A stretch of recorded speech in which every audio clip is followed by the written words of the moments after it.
Everybody. Oh, goodness.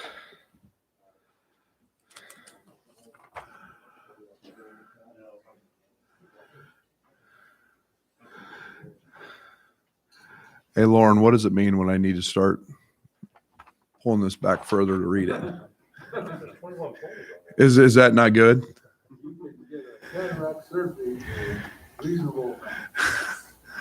Never have to work that. What if this isn't close enough and that's as long as my arms are? Is this a bad thing? It does make for a better white balance. Whew, goodness. Yeah, here we go again. Year 5 and 21-22 is quickly upon us. It's been 27 or 28 practices, I think today was, since we officially got started. And we welcome in a Jackson State team who's very good, very talented. There's no doubt that we know we're without Kofi in this game, and as disappointing as that is, and obviously no pun intended, it's a huge loss. And this group is going to have to collectively rebound the basketball at a very high rate. This team and the McKinnis kid brings in I think the nation's leading rebounder. He is extremely fun to watch on film. When you start looking at 13 rebounds a game, you're talking about a guy that just chases every ball. Has an extremely quick second bounce. Is a guy that if you go attempt to block a shot and you don't crack down on him, he dunks it. And then they've got in the James Jonas kid, or Jonas James, a young man who is a veteran point guard. He is speed on speed. He's got tremendous burst. He's got great speed. He's got a great knack of getting in the paint, and a team that is unique in terms of their pace of play. They're extremely slow. They're an extremely athletic team that plays extremely slow. Now, that's not to say they won't run in transition. They will, but their pace of play is one of the slowest in the country. They'll run a lot of clock. And then they're literally their best. Sometimes their best offense is just going to chase it on the glass. Their coach is Coach Brent does an unbelievable job of getting his guys to play extremely tough, extremely aggressive, and they do that on the offensive glass. So it'll be a great test for our guys, especially without Kofi, Omar Payne, Ben Coleman, DeMonte, Jacob, Brandon Lieb. All of those guys are going to have to be extremely active on the glass. So it's a big concern coming in, and they're a team that is very, very aggressive on the defensive end. They'll deny. They'll play a lot of different ball screen coverages. They'll press a little bit. So a team that is knows how to win. Knows how to win. They make a lot of winning plays. They've taken charges. They dab on the floor for loose balls, and I don't expect this team to be any different than last year's team. They've got a young man that transferred from Tulane, had a very good career to this point. We obviously don't have film, so we don't know a ton about him and what that looks like with this team, but we're expecting him to be very good. A young man that transferred from Wichita State. So this is a team that's got some guys who've been through some battles. So we're excited. We're looking forward to it, and 21-22 season is here.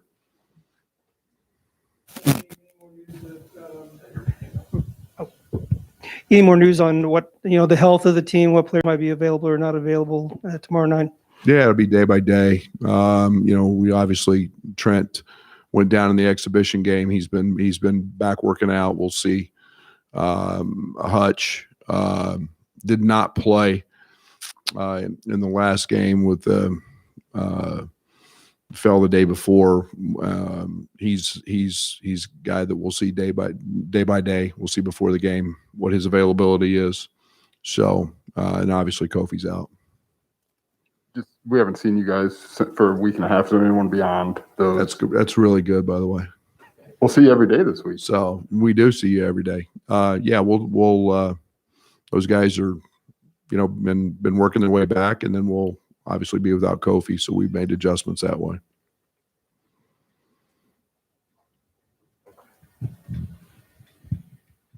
I think there's always anticipation for the start of a season. Is that heightened at all this year? Just knowing maybe what you have and maybe what you've done the last 2 years and continuing to build off of that. I think we're thirsty. I think that we're a team that is not happy. I don't think we're happy with the way the season ended. I think we want more. I think I want more. I think that I want the challenges that come with that. The only way I know how to best describe that is sometimes we're starting the season without Kof, and you've got to be continually trying to push and want more. I think this team is that. Does that come with excitement? Absolutely. Does it come with a lot of possibilities? Yes. And I think I'm excited about that. I'm looking forward to the maturity, watching this team grow. And I think that's one of the things that we're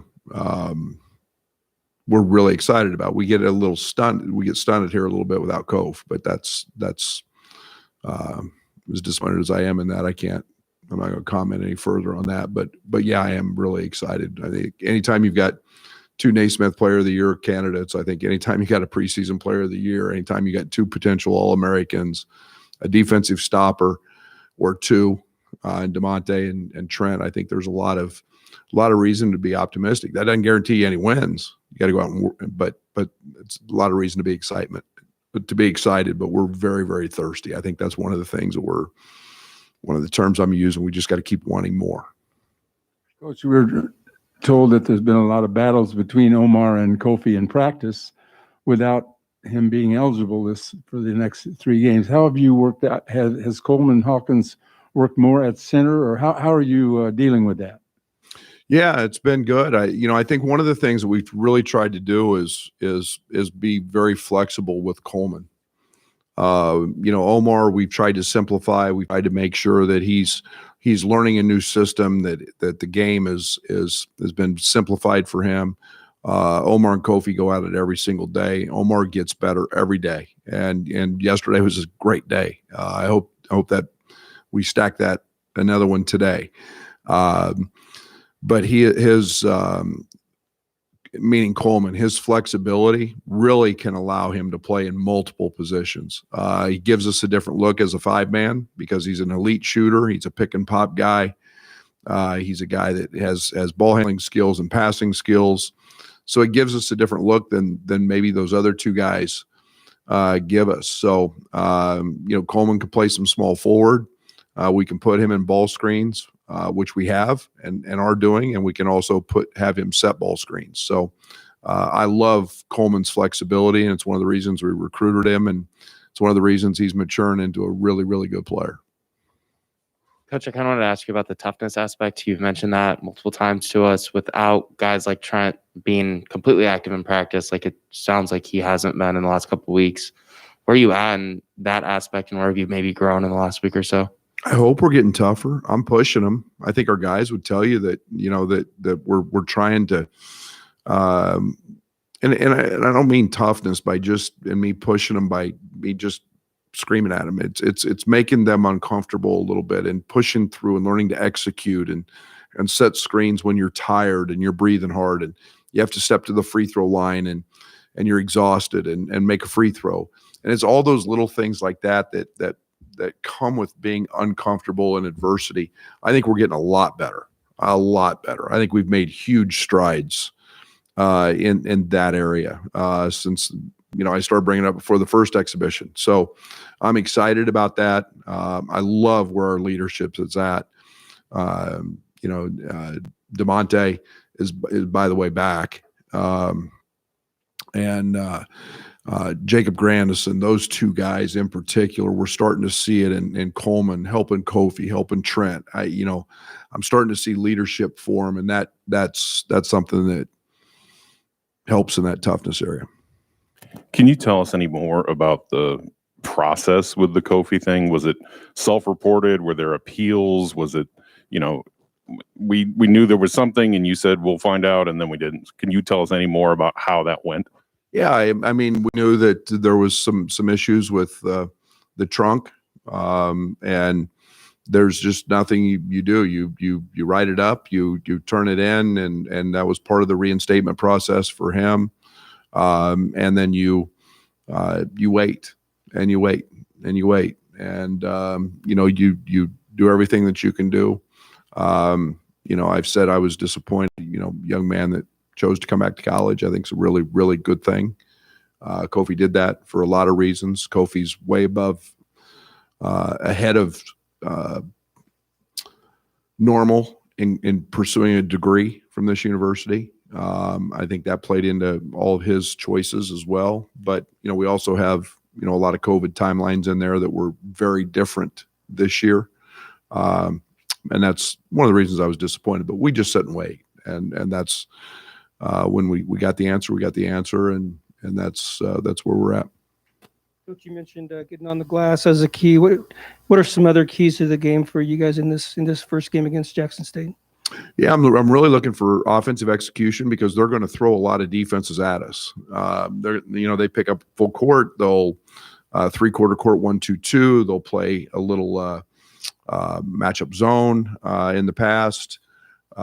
So handling those early are always interesting pieces. We've spent a good amount of time on the press. We've spent a good amount of time, which we always do. But I'm always very conscious of teams playing zone early. So we've spent a lot of time, even dating back to the summer, on zone offense. But how you handle those things, are all things that are up front at the top of the priority list, along with rebounding. Well, the last time we saw you, you were pretty thrilled you were going to have some game film from the IUP, to show the team. Just what benefit did you see from maybe that adversity in the last week plus? Yeah, and IUP was good, guys. And I'm telling you, I mean, we saw so many breakdowns on our ball screen coverage, and that was on both sides with just the guards and the bigs. They were in great action. They were a team that forced us to execute. They played a little bit different defensively, and trying to stop Kofi. Obviously, Kofi was in the game and it was a big part of that, where they just didn't guard people. I mean, we call it a dork. They just dorked Jacob Grandison and Coleman Hawkins and just dared them to shoot it. And, that's a little unusual. I hope anybody does that again. We're talking 40+% 3-point shooters, and they just didn't guard them. But, we haven't seen that. So there was a lot of things, and I think our offensive execution is one of the things we've had to try to clean up a little bit, and have worked a lot on that, and just cleaning up sets and actions. Brett, you mentioned that all offseason that you really wanted to focus on speeding up the pace of play, and you just said that Jackson State is going to go a lot slower. So is that going to kind of throw a little glitch in the game plan? Are you guys going to keep going fast? What are you going to do to counter that? Hopefully rebound the basketball. One of the big keys to rebounding or one of the big keys to running is rebounding. And, you've got to get the ball off the glass so that we can get out and push. And, I think it's one of the areas that we can excel in, should excel. But again, you're losing 10 rebounds a game in Kofi. We've got a group rebound to do that. And once we rebound, we've got multiple guys who can push. And that's one of the things that, we're trying to do, and get guys playing in space. And we've got guys who are very, very good shooters, as well as rim runners. So that all starts with running. and rebounding. And your last defensive assignment is rebounding, and we can't forget that one before we can get out and go play offense. Brad, I even think early on you said that in the preseason that Omar has been one of your best players in practice. I was curious how you think you can get that translated when they turn the lights on during games, and what you think maybe the disconnect was in the second exhibition game. Yeah, I think maybe it was kind of the way the game went. I was in hindsight, didn't realize I played him 9 minutes. I wanted to play him a little more. Obviously, Kofi got going there in the second half, but it was meant as no disrespect to him because he has been good. But obviously now without Kof, he's going to get all the minutes. I think one of the things we've really tried to build with him is stamina and work on his conditioning. We've seen that grow immensely. But he's got a great opportunity. I'm excited for him, the opportunity to hear these first 3 games against all really good opponents who have very, very good front courts, to go out and establish himself and be a factor on the glass and be a factor on the defensive end, as well as what we know he can do offensively. So great opportunity for him. You played well down the stretch when Io had to be out last season. Do you see it maybe a potential positive in the long term, seeing what some of the younger guys can do without Kofi in the lineup here to start the season? Ask me that before we go to Kansas City. No, yeah. I mean, I think that's the natural is, everybody says we've got depth. We're going to find out how that works. We know we're getting 30 plus minutes a game without Kofi and multiple rebounds and multiple points. And you don't just, you take the National Player of the Year off any team, and there's going to be a significant loss. Great opportunity for others. We just did it with Io at the guard spot. Now this is an opportunity for our front court guys to have to figure that out as well. We're probably a little less proven at those spots than we were a year ago, but that doesn't mean we're less talented. And I love Coleman. Guys, I think Coleman Hawkins is going to be spectacular, and I'm really pleased with Omar. Ben has become a defensive stalwart for us, and so I'm really excited about seeing what these guys can do here in the next 3 games, and it will provide some strength and some depth and I hope a lot of confidence. I know we asked you this in Indianapolis, but just with the 2 exhibitions and then more practices, how have you seen that backup point guard situation? And even with Trent limited in the last week or so, how have you seen that kind of shape out?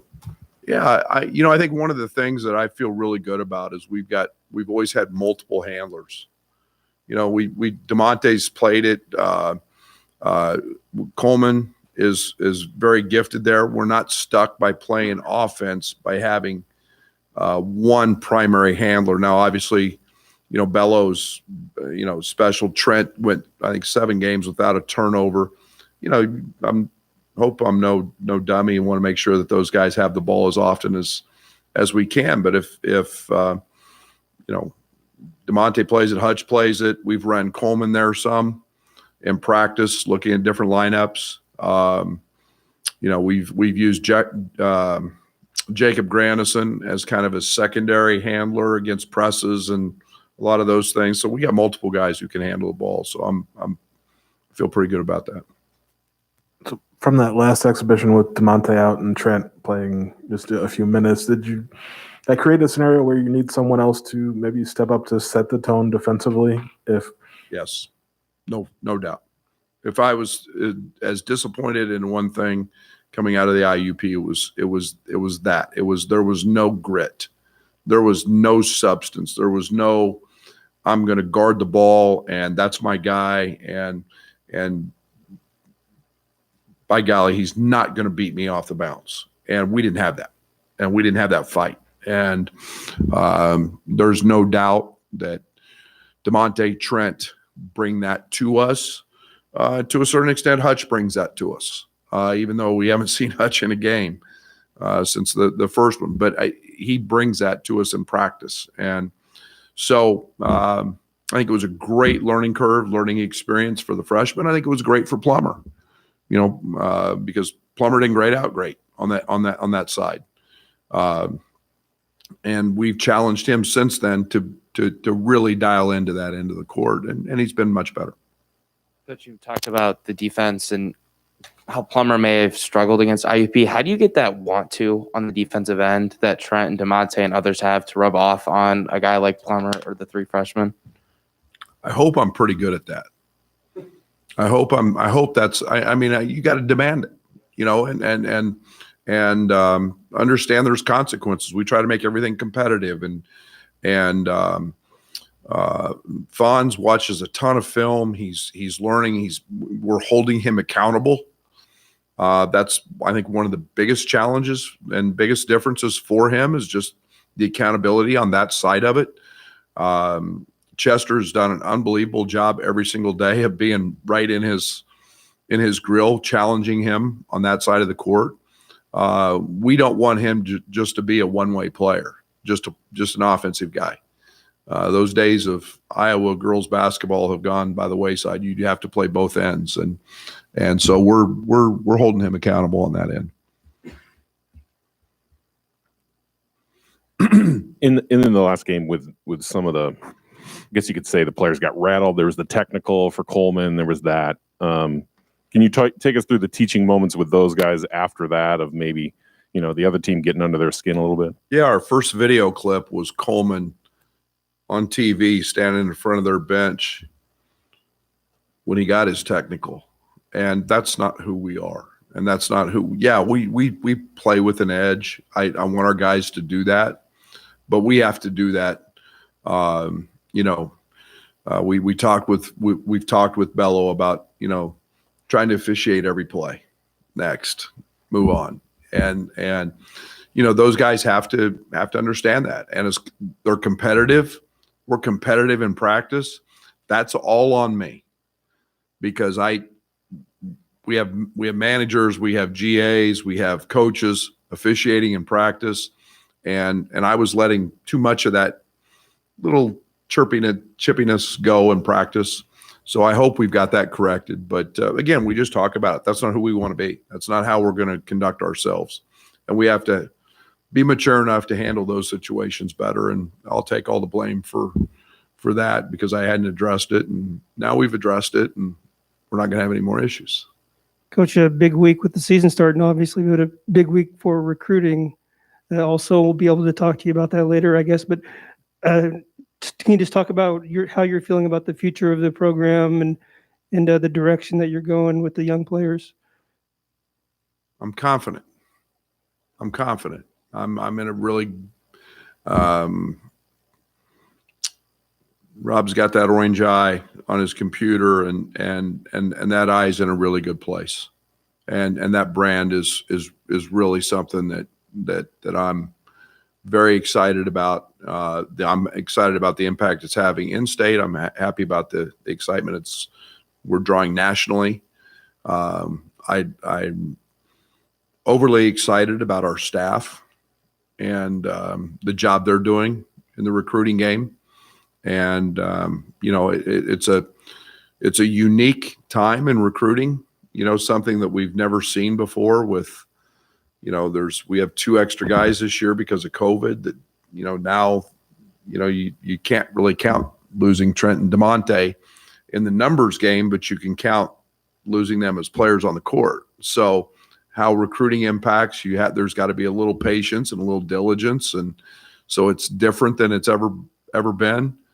Along with the portal. So we got a lot of things happening, but man, I feel great. And I love where our brand is. I love the attention and the responses that we're getting from young people, not just in this state, but around the country. And so now we got to go do our part and always finish them off. But we'll be able to talk about a few guys specifically here in a few days, but I feel really good. After a 10 turnover exhibition game, how do you and a staff go about trying to maybe break some habits out of Carbello, but without trying to rein in what has actually got him here as a player? Yeah, 4 of those weren't his. I mean, 4 of those weren't his fault. Yeah, I mean, I had another conversation with him today, and it's unbelievable what he sees. And the one thing with Bello that I fall into, they're so sensational. We maximize, we over sensationalize every turnover that he has, because I do. And if he has 5 turnovers, that means converts the other 3 or 4, then he's got 17 assists, 16 assists, whatever. And we're talking about him, and but what you see is right. He's making the right plays and he's making the right reads. He got one where he dribbled one off his foot. It was a bad read. It was a bad choice. And he had one where he just kind of jumped up because he got too deep. Most of his happened because he's got too deep. Scouting helps that a lot because we'll see where teams tag, and so we know if they're early reads or late reads. But I don't want to curtail him too much. But I also need to understand that he's a high usage guy. And it's not, and a lot of times in a possession, he might not just have it the first time. It may come back to him again, and there'll be a second time to make a play. And, that's exhausting what he does. I mean, play defense, and he was tremendous defensively, graded out better than anybody. But offensively, it's challenging, and I know there's going to be a few, but man, his reads are pretty good, and pretty excited about just that little chemistry. Luke fades to a 3, and if he cut, Bello threw a back cut, it's a layup. It was just, those are the little intangible things that we'll get better at. See you tomorrow night.